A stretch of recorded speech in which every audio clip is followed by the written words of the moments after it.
안녕하세요. 오늘은 중력에 대해서 일을 하면 에너지가 생겨라는 단원을 해보도록 하겠습니다. 학습지 번호는 4번이고요. 페이지로 하면 페이지 14쪽이 될 겁니다.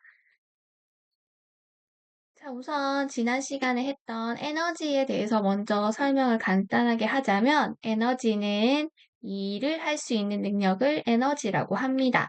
일은 그럼 무엇이었나요? 그렇죠. 힘을 줘서 그 물체를 이동시킨 거리만큼을 우리는 일을 했다라고 얘기를 했었죠. 그래서 일을 할 수 있는 능력을 에너지라고 부릅니다. 그래서 물체는 가지고 있는 에너지만큼만 일을 할 수 있고요. 에너지를 가진 물체가 일을 하면 그만큼 물체의 에너지가 감소하게 됩니다. 다른 말로 자, 우리가 장난감 자동차에 에너지원을 건전지를 넣어주면 에너지가 생기겠죠. 근데 이 자동차가 운전을 하면서 이런 나무도막을 밀게 되면, 즉, 일을 하게 되면 이 자동차가 가지고 있던 건전지의 에너지는 점점 감소하게 될 겁니다. 자, 다음은 물체가 일을 받으면 받은 만큼 물체의 에너지가 증가한다인데 이것에 대해서 오늘 좀 해보도록 할게요. 자, 우리는 나무 상자를 들어 올리려고 합니다. 그러면 바닥에서부터 이 나무 상자를 들어 올리게 되면 높이라는 게 생겨요. 자, 이 중력이 작용하는 공간에서 이런 높이를 가진 물체는요, 에너지를 가지게 됩니다. 그 에너지를 우리는 위치 에너지라고 불러요. 자, 중력이 작용하는 공간에서 기준면보다 높은 곳에 있는 물체가 가지는 에너지를 위치 에너지라고 부릅니다. 알겠나요? 이때의 기준면은 보통 우리가 지면이라고도 부르고요. 그때그때 문제에서 다른 기준면이 나타날 수 있으니 이 기준면에 대해서도 좀 주의 깊게 봐줘야 하는 부분입니다. 그럼 이 위치 에너지를 기호로 나타내면 이 P라고 하는데 이 P가 무슨 약자인지 한번 찾아보시면 좋을 것 같아요. 그러고 나서 아까 일의 양은 힘 곱하기 이동 거리라고 했는데 우리 물체를 들어 올릴 때 쓰는 힘은 중력에 대해서 일을 한 것과 같습니다. 따라서 중력 가속도 9.8 G 곱하기 질량 해주면 중력에 대한 힘이 나오고요. 여기서 들어 올린 높이를 곱해주게 되면 우리는 그 위치 에너지를 구할 수 있게 됩니다. 그것을 기호로 나타내면 이렇게 나타낼 수 있어요. mgh. 이때의 g는 여기서 말하는 9.8과 같습니다. 그래서 단위로 나타내면 에너지도 줄이라는 단위를 쓰게 된다라는 것을 기억하시면 됩니다. 자, 문제를 간단하게 한번 볼게요. 학습지 15쪽에 있는 그림과 같습니다. 지면을 기준으로 이 공의 위치 에너지를 구해보고 싶어요. 그러면 아까도 말했지만 위치 에너지는 mg 질량에다가 중력 가속도 곱한 뒤에 높이를 곱해주면 위치 에너지가 됩니다.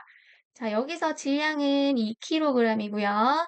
가속도 9.8, 그리고 지면을 기준으로 했기 때문에 높이는 곱하기 5를 해주게 되면 됩니다.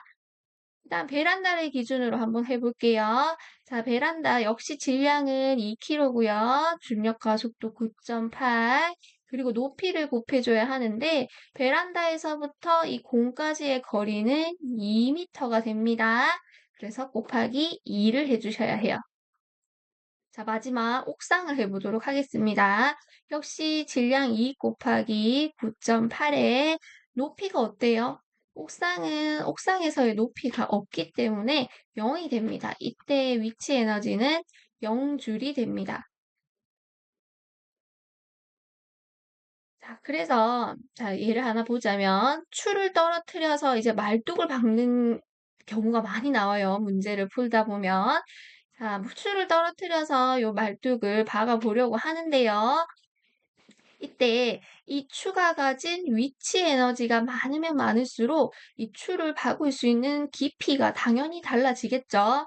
자, 이때 추가 가지고 있는 위치 에너지를 m 질량 곱하기 중력 가속도 곱하기 높이라고 칩시다. 그러면 이 중력 가속도는 9.8로서 항상 일정한데, 자, 위치 에너지가 크려면 질량이 크거나 아니면 높이가 크거나 둘 중에 하나가 크거나 둘 다 크거나 이런 경우에는 위치 에너지가 커질 수 있어요. 자, 이 위치 에너지가 크면 클수록 이 위치 에너지만큼 우리는 무엇을 할 수 있냐면 말뚝을 박을 수 있어요. 말뚝을 박는 일을 할 수 있습니다. 그러면 이 말뚝을 박을 때 하는 일이라고 하는 것은 이 땅과 말뚝 사이에 있는 마찰력이라는 힘과 그 말뚝이 이동한 거리를 곱해주면 이때 일의 양을 구할 수 있습니다. 그러면 한번 해볼게요. 나중에 문제로 직접. 그래서 여기 정리가 되어 있는 대로 보면 추가 가진 위치 에너지가 클수록 일을 많이 할 수 있고요. 일을 많이 할수록 말뚝이 깊게 박힌다라는 것을 알 수 있습니다. 따라서 질량이 같을 때, 얘가 같을 때 추의 높이가 높을수록 위치 에너지가 당연히 크겠죠. 그래서 그만큼 일을 많이 할 수 있게 되고 말뚝을 깊게 박을 수 있습니다. 마찬가지로 높이가 같을 때 추의 질량이 크면 클수록 위치 에너지도 크게 되고요. 위치 에너지가 크게 되면 그만큼 할 수 있는 일의 양도 커지기 때문에 역시나 말뚝이 깊게 박힌다라는 것을 알 수 있게 됩니다. 그래서 학습지 14쪽에 있는, 15쪽에 있는 이 표를 다시 한번 정리를 해보자면, 자, 추를 들어 올릴 때 추에 힘을 주어서 이동시키는 것은 우리가 일을 했다라고 볼 수 있어요. 그래서 추를 들어 올려 높이가 높아지면 우리는 위치 에너지가 증가한다라고 얘기를 할 수 있습니다. 자, 이 사람이 열심히 이 일을 해서 이 추의 위치 에너지로 전환을 시켜준 거예요. 그러면 위치 에너지가 100줄만큼 증가했다라는 말은 이 아저씨가 일을 얼마나 해줬다라고 알면 됩니까? 그렇죠. 추를 들어 올릴 때 한 일의 양도 100줄이다라고 이해하시면 됩니다.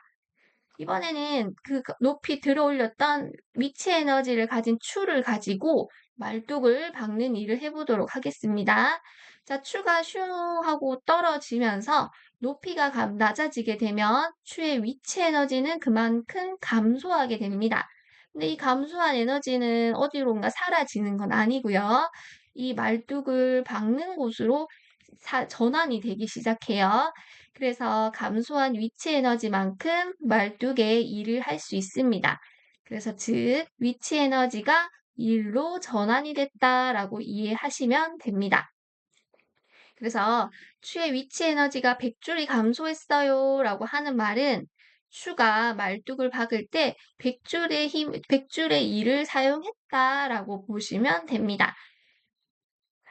아까 정리했었지만 다시 한번 더 정리해보면 추의 위치 에너지는 결국 뭘로 바뀌냐면 말뚝을 박는 일로 전환이 됩니다. 위치 에너지가 일로 전환이 되어 이때 공식으로 정리해보면 추가 가지는 위치 에너지는 mgh가 되고요. 말뚝을 박을 때 하는 일은 힘 곱하기 이동 거리입니다. 이때의 힘은 무슨 힘이냐면 땅과 말뚝 사이에 있는 마찰력이라고 보면 되고요. 이동 거리는 땅속으로 들어간 말뚝의 깊이라고 보시면 됩니다. 자, 여기까지고요. 자, 학습지에 있는 여기 1, 2, 3 다 채워오시면 되고요. 이 친구가 제일 중요해요. 질문 만들기. 그리고 이렇게 공부하실 때 참고하시고 뒤에 1번부터 쭉 문제를 풀어보시고 오시면 됩니다. 자, 7번 문제에 그림이 없을 거예요. 자, 이 그림으로 문제를 푸시면 됩니다. 풀이는 다음 시간에 같이 수업 시간에 풀이를 하고 또 재밌는 게임을 함께 해보도록 하겠습니다. 오늘도 수고 많으셨어요.